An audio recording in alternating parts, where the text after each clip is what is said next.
Hello friends, welcome है आपका एक बार फिर से मेरे चैनल में। आज मैं मोरपंखी के पौधों की आपको कटिंग करके दिखाऊंगी। इस टाइम पर इनका ग्रोइंग सीज़न है, लेकिन अगर आपके पौधों में नई ग्रोथ नहीं हो रही है, उसका क्या कारण है और किस तरह से हम इनकी कटिंग करेंगे और किस तरह से हमें इनकी कटिंग करनी चाहिए और क्यों करनी चाहिए, ये मैं आज की वीडियो में आप लोगों के साथ में शेयर करूँगी। और आज आपको बताऊंगी कि कौन सी कंपोस्ट इनमें हमें डालनी चाहिए जिससे कि इनकी ग्रोथ बहुत अच्छे से और जल्दी से होने लगे। तो बने रहिएगा वीडियो में एंड तक। और चैनल को अगर अभी तक सब्सक्राइब नहीं किया है तो प्लीज़ चैनल को सब्सक्राइब, वीडियो को लाइक शेयर करते चलिएगा। मोरपंखी के प्लांट बहुत ही शुभ माने जाते हैं वास्तु के हिसाब से, और घर में भी ये रखना शुभ माना जाता है, तो इनको सभी लोग खरीदते हैं। अगर आपने इनको ज़मीन में लगाया हुआ है तो ज़्यादा मेंटेन करने की इनको ज़रूरत नहीं पड़ती है, लेकिन अगर आपने मेरी तरह इनको गमले में लगाया हुआ है तो साल में एक बार इनकी प्रूनिंग करनी चाहिए, फरवरी के महीने में। तब इनका ग्रोइंग सीज़न होता है और जिस पॉट में आपने इसको लगाया हुआ है उसकी मिट्टी को निकाल के इसकी मिट्टी में खाद ऐड करके और वापस उसी पॉट में इसको लगा देना है।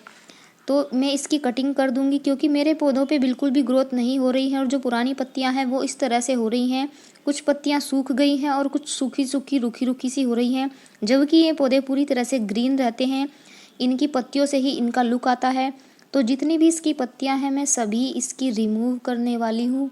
अगर आपके पौधे में भी नई ग्रोथ नहीं हो रही है तो आप भी समझ जाइए कि आपके पौधे की रूट बाउंड हो गई है।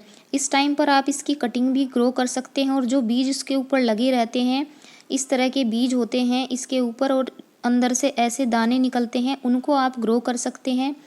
इसके ऊपर भी मैंने डिटेल में वीडियो बनाया हुआ है, मेरे चैनल पर है, आप चाहें तो जा कर के देख सकते हैं। विद अपडेट मैंने उसमें सारा रिजल्ट दिया है पौधों का। और एंड में वीडियो में मैं आपको दिखाऊंगी भी वो पौधे मैंने ट्रांसफ़र किए थे, अब उन पौधों का क्या रिजल्ट है और वो प्लांट कितने बड़े हो गए हैं। मेरे पास काफ़ी सारे प्लांट हैं, हर साल इसके जो सीड आते हैं मैं उनसे ग्रो करती रहती हूँ। तो आप भी इसी तरह से इन पौधों से, एक पौधे से बहुत सारे पौधे बना सकते हैं। फरवरी के महीने में मोरपंखी के पौधों की कटिंग लगाई जाती है और बहुत ईजिली वो ग्रो भी हो जाती है। रेत में अगर आप लगाते हो या कोकोपीट में लगाते हो तो उसका रिजल्ट काफ़ी अच्छा रहता है। तो इन प्लांट की प्रूनिंग कर लेनी है आपको इस तरह से। आपके पास अगर ये पौधे हैं, ज़मीन में इतनी ज़्यादा मेंटेन करने की इनको ज़रूरत नहीं पड़ती है, ज़मीन में बहुत अच्छे से ग्रो करते हैं ये पौधे। लेकिन अगर आपने इनको गमले में लगाया हुआ है तब इनमें आपको खाद भी डालनी पड़ेगी और टाइम टाइम पर इसकी कटाई छटाई भी आपको करते रहना पड़ेगी।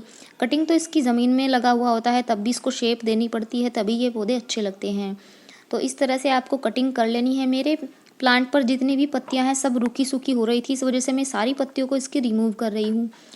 जब जितनी टहनियाँ आप इसकी काटोगे नीचे से उतनी ही ज़्यादा मल्टीपल ब्रांचेस इसकी डेवलप होकर निकलेंगी और पौधा काफ़ी बूशी बनकर आएगा और लुक बहुत अच्छा लगेगा। इस प्लांट का देखने में काफ़ी प्यारा लगता है जब इसकी नई ग्रोथ आती है। तो उसका अपडेट भी मैं अपने चैनल पर आप लोगों के साथ में शेयर करूंगी, तो चैनल पर आप लोग बने रहिएगा। तो इस तरह से मैंने इसकी कटिंग कर दी है, अब मैं इसकी रिपोर्टिंग करूंगी। जब पौधे की ग्रोथ नहीं हो रही होती है, वो सभी पौधों के लिए होता है, तो इसका मतलब होता है कि उसकी रूट बाउंड हो गई है। जब उसका ग्रोइंग सीजन है उस टाइम पर भी अगर उसकी ग्रोथ नहीं होती है तो आपको उसको इस तरह से मिट्टी निकाल करके देख लेना चाहिए कि उसकी रूट बाउंड तो नहीं हो रही है, क्योंकि जड़ों को फैलने की जगह नहीं मिलती है, मिट्टी नहीं बची है, इस पौधे को फैलने के लिए जगह नहीं मिल रही है जड़ों को फैलने के लिए, तो इसी वजह से इस प्लांट की ग्रोथ रुक गई है। तो इस तरह से इसकी मिट्टी को निकाल करके और जड़ों को भी मैं काट दूंगी। मेन जो रूट बॉल है उसको मैं कट नहीं करूंगी, लेकिन नीचे की जितने भी एक्स्ट्रा रूट्स हैं इसकी, उनको सभी को मैं कट कर दूंगी। और ये काम आपको बिना डरे करना है, ये नहीं सोचना है कि ऐसा करने से आपका पौधा खराब हो जाएगा या मर जाएगा। मैं पिछले 5 सालों से ये काम लगातार अपने पौधे के साथ करती आ रही हूँ। ये 2 प्लांट 5 सालों से इन्हीं पॉट्स में लगे हुए हैं और ये बहुत अच्छे से ग्रो भी करते रहते हैं। इसकी जो मिट्टी मैंने निकाली थी मिट्टी, उसको मैंने काउडंग कंपोस्ट के साथ मिक्स करके और दोबारा से अपना पॉट फिल कर लिया है, और वापस से उसी पॉट में मैं इस प्लांट को लगा दूंगी और ये प्लांट काफ़ी अच्छे से ग्रो करेगा।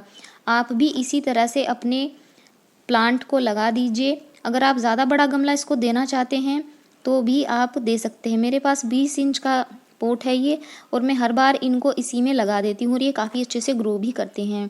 तो आप भी अपने मोरपंखी के पौधों को इस टाइम पर कटिंग करके और उनकी रिपोर्टिंग दोबारा से कर दीजिए अगर उनमें नई ग्रोथ नहीं हो रही है। मेरे पौधों की रूट बाउंड हो जाती है, उनकी जड़ों को फैलने की जगह नहीं मिलती है, इस वजह से पौधे की ग्रोथ नहीं हो पाती है। जितनी ज़्यादा जड़ें आपके पौधे की फैलेंगी उसकी ग्रोथ भी उतनी अच्छी होती है। तो इसी तरह से आपको भी अपने पॉट की मिट्टी को फिल कर लेना है और कंपोस्ट ऐड करना मत भूलें इसकी मिट्टी में, या ऊपर से भी आप इसमें खाद डाल सकते हैं। NPK भी आप इसमें यूज़ कर सकते हैं, 19-19 वो भी काफ़ी अच्छी रहती है। 18 से 20 इंच के पॉट में आप 1 चम्मच का यूज़ कर सकते हैं। साथ ही साथ आप वर्मी कंपोस्ट या फिर लीव कंपोस्ट का यूज़ भी कर सकते हैं। मैंने काउडंग कंपोस्ट का यूज़ किया है, मेरे पास वही खाद थी। जब NPK होगा तो मैं उसका यूज़ भी करूँगी। दूसरा जो प्लांट है उसकी भी मैंने इसी तरह से रूट्स को कट कर लिया है मिट्टी बाहर निकाल करके, और काफ़ी सारे रूट्स हैं इसमें। ऐसा जड़ जैसे काटते हैं कुछ लोगों को लगता है कि हमारा पौधा ख़राब हो जाएगा, लेकिन जब आप ग्रोइंग सीज़न में ये काम करते हो तो प्लांट ख़राब नहीं होता है, क्योंकि मैंने इसकी सारी जड़ें नहीं काटी हैं। वहीं से नई जड़ें भी डेवलप हो जाएंगी। जिस तरह से ऊपर से हम कटिंग करते हैं वैसे ही नीचे से भी कर देते हैं। अगर आप इस काम में एक्सपर्ट हैं तभी आपको ये काम करना है। और अगर आपके पौधे इतने बड़े हैं जितने बड़े मेरे हो गए हैं और उनकी रूट बॉल इसी तरह से हो गई है जिस तरह से मेरे पौधों की हो रही है, तभी आपको ये काम करना है, अदरवाइज़ आपको नहीं करना है।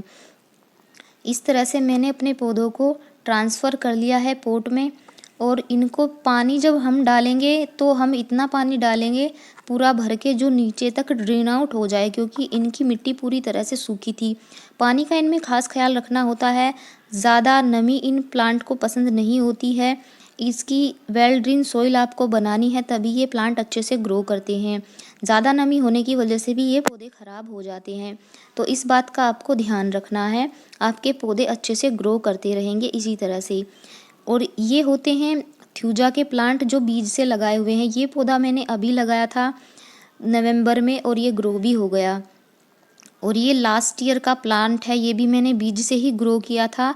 इनकी ग्रोथ बहुत स्लो होती है, सभी को पता है। जिनके पास मोरपंखी के पौधे होंगे तभी ये इतने ज़्यादा कॉस्टली मिलते हैं। और ये 3 साल पुराना प्लांट है, ये इसी छोटे से पॉट में लगा हुआ है, और इस टाइम आप इसका देख सकते हो कि काफ़ी बड़ा है और ये भी काफ़ी अच्छे से ग्रो कर रहा है। इसमें मैंने NPK डाली हुई है।